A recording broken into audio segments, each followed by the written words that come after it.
বাইটার ঘরের মাইয়া গো আমি সাধনা ছাইয়া খাই বাইটার ঘরের মাইয়া গো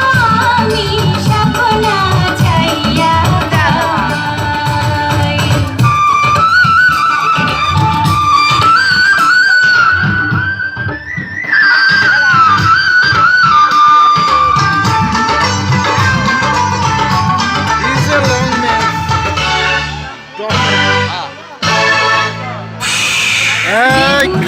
দুঃখে আমার চোখে আসে জল